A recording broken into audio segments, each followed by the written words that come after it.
अस्सलाम वालेकुम सामीन, कैसे हैं आप? उम्मीद है आप बखैरियत होंगे। मैं आपका अपना सारंगी नवाज Zuhaib Hasan Khan Lahore school of music और एक्टिंग की तरफ से आपके सामने हमारे चौथी नशिस्त चौथे लेसन में आपको खुश आमदीद कहता हूँ। हालिया तीसरे लेसन में हमने सा रे गा और गा रे सा तक सिर्फ किया था, राग पैरों में थे हम। तो अब हम आगे बढ़ेंगे चौथे सेक्शन में और इसमें हम सा रे गा मा पा करेंगे। तो थोड़ा गुनगुना भी लेता हूँ, जैसे कि मैंने आपसे पहले भी कई दफ़ा गुजारिश की है कि मेरा गाना मेरी फील्ड नहीं है, लेकिन आप लोगों को समझाने के लिए कि मैं अच्छे से आप तक कन्वे कर सकूं तो मुझे गुनगुनाना ज़रूर पड़ता है। सा लास्ट हमने किया सा रे गा रे सा। आज हम आगे बढ़ेंगे अपनी चौथी क्लास में, चौथे सेक्शन में। सा रे गा मा पा मा गा रे गा। क्योंकि हमने अपने हालिया तीसरी नशिस्त में हमने सिर्फ इंडेक्स फिंगर से सुर लगाए थे। ओपन तार हमारा पहला सुर जो था वो सा का था। रे और गा हमने इंडेक्स फिंगर से देखे थे। क्योंकि अब हम माँ और पा का नोट लगाएंगे तो हम आगे वाली दोनों उंगलियां यूज़ करेंगे।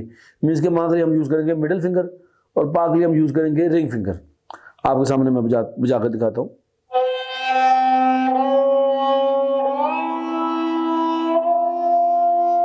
देखा आपने, गा के बिल्कुल साथ नेचुरली, जैसे अल्लाह पाक ने हमारी उंगलियां बनाई है ना कि इंडेक्स के साथ ही हमारी मिडिल फिंगर है, तो बिल्कुल ऐसे ही आपने सरंगी में तीव्र गंधार के बाद कोमल मध्यम जो है वैसे ही साथ है, जैसे ये अल्लाह पाक ने हमारी उंगलियां बनाई हैं। तो आपने जैसे कि मैंने पहले सेशन में बताया था कि सा रे इंडेक्स फिंगर से, गा भी रे इंडेक्स फिंगर से, उसके बिल्कुल साथ आपने मध्यम लगाना है। ये देखें, सा रे इंडेक्स फिंगर से, रे टू गा भी इंडेक्स फिंगर से। जैसे मैंने बताया था रे टू गा आपने स्लाइड करके ऊपर से नीचे की दरवाना है। अब गा के साथ ही बिल्कुल जैसे नेचुरली अल्लाह पाक ने हमारी इंडेक्स के साथ मिडिल फिंगर बनाई है ना, वैसे नेचुरली हमने गा के साथ मा लगा गा। ये देखें, गा मा गा मा, और माँ से पा, एक फिंगर का गैप छोड़ दी माँ से, पा मा गा रे गा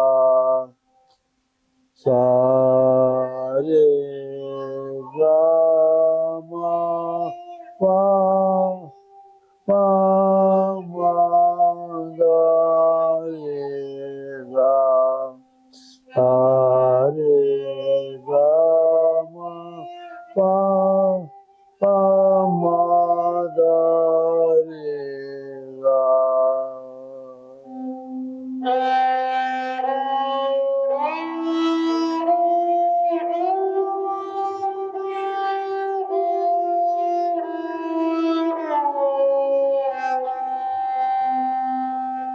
तो आज की चौथी नशिस्त में हमने सा रे गा मा पा मा गा रे सा, ये हमने पांचों सुर देखे हैं और मैं उम्मीद करता हूँ कि आपको याद रहेंगे। और नेक्स्ट हम जब अपनी 5वीं क्लास में मिलेंगे, सरगम को मुकम्मल करेंगे, हम आगे के नोट्स देखेंगे तीनों, और सरगम को सारे का पादा नीचा होता है पूरी सरगम, तो हम उसको कंप्लीट करेंगे अपने अगले 5वें लेसन में। तो आज के चौथे लेसन में मैं आपसे इजाज़त चाहता हूँ। अपना ख्याल रखिएगा और कीप इन टच रहिएगा Lahore school of music and acting के साथ, ताकि आप अगले लेसन को ज़रूर आपको प्रोवाइड हो सके। Thank you so much.